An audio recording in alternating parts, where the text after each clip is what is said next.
You may have heard that Dyson, the vacuum manufacturer, has abandoned its libel claim against Channel 4 News, which I'll come back to in a moment. And our learned friend Alan Robertshaw's done a great video on this over on Art of Law, so check that out. But what if you were to do a negative review about a company that was as scathing and perhaps tongue-in-cheek as my thumbnail was? Well, in typical lawyer speak, it depends, because it could get you sued, quite frankly. But I'll talk more about what might actually happen during this video, so please do stay tuned. Now, people have left negative reviews before and been threatened on numerous occasions with a lawsuit, and all quite seriously, because some people are actually sued for what they leave. There's been cases against Google, cases against Trustpilot, and there's a few nuances as to how the law applies in those scenarios and whether or not they can take action against you, the person leaving the comment. But let's take a look first of all at this Channel 4 News story, because they created a program about Dyson, about what they called the appalling conditions in the factories, in one of their factories in Malaysia, where some of these products were manufactured. They sent investigations teams there, and they revealed, it says here, how a group of migrant workers recruited by Dyson's contractor, ATA IMS, from countries including Nepal, Bangladesh, to make their vacuums, were taking legal action alleging against them exploitative working and living conditions. It reported on forced labour and all sorts of other things.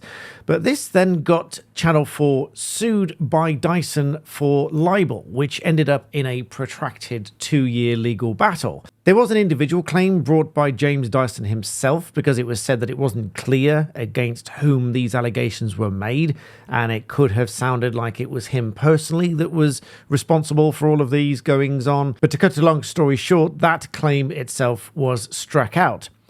In a joint statement, Channel 4 said Channel 4 and ITN confirmed that Dyson abandoned its claim against the program 2 years after investigating appalling conditions in Malaysian factories where Dyson products were made. Despite prolonged and costly court proceedings, which is something I'll come back to, Channel 4 News was determined to defend its fair and accurate and duly impartial reporting. The freedom to report without fear or favour is essential to both the industry and a thriving democracy. Today's outcome underscores the vital role of robust independent investigative reporting that is clearly in the public interest and sets an important precedent for future of investigative journalism in the UK. Dyson, of course, made a statement to say, "We strenuously deny the false claims made by Channel 4 News in its broadcast. It is ATA, an independent manufacturer, that must answer the questions about the treatment of workers in Malaysia.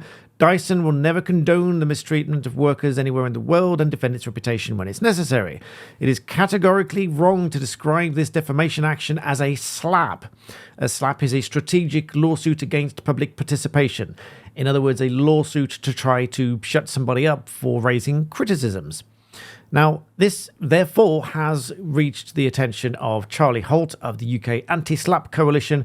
I know something about slaps because I have a claim against me at the moment, which I believe to be a slap, which is the strategic lawsuit against public participation. I will report fully and duly accurately on that in due course. My position is at the moment is it's a slap.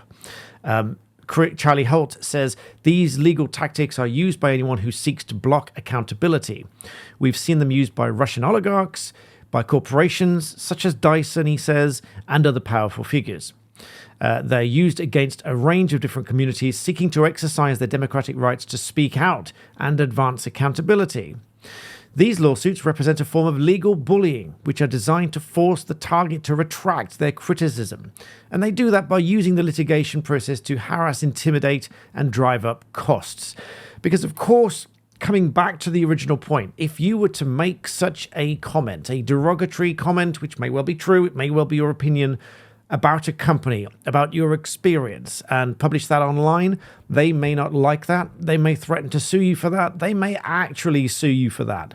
And what this will do, as Charlie Holt quite rightly points out here, is drag you into a protracted litigation process to harass, intimidate you, and drive up costs.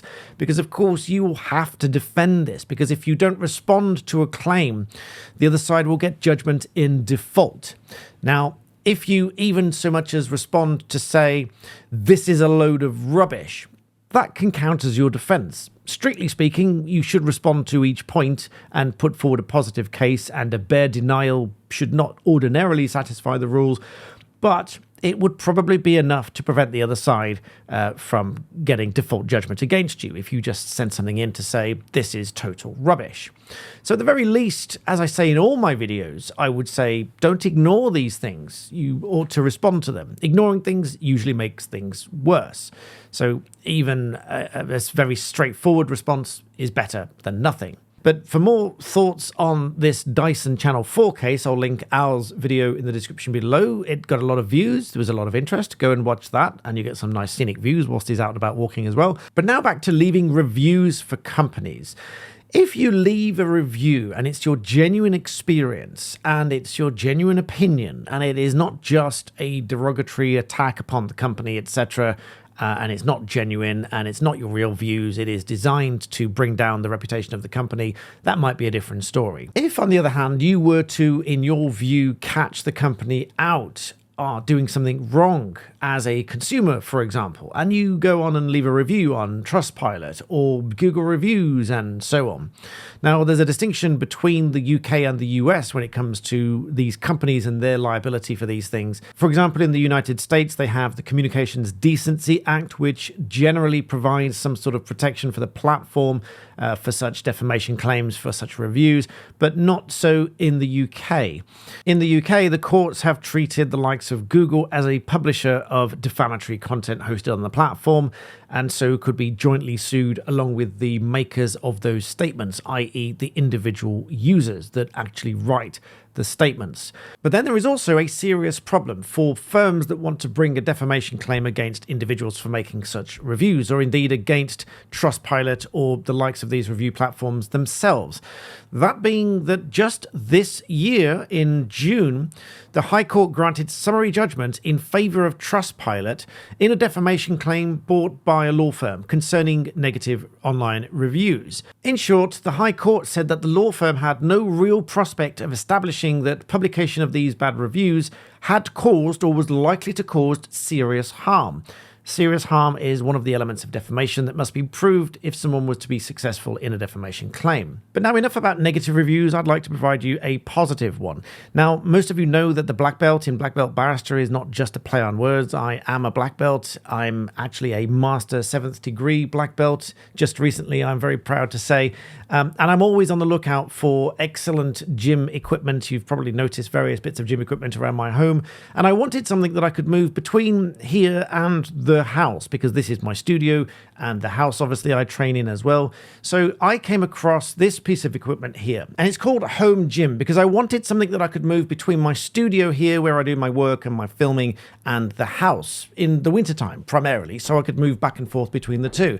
Because for a long time I've been a big fan of parallettes, pull-ups, push-ups and bodyweight exercises, but I wanted to do them on a piece of machine that I could move around. It was extremely easy and very fast to put together.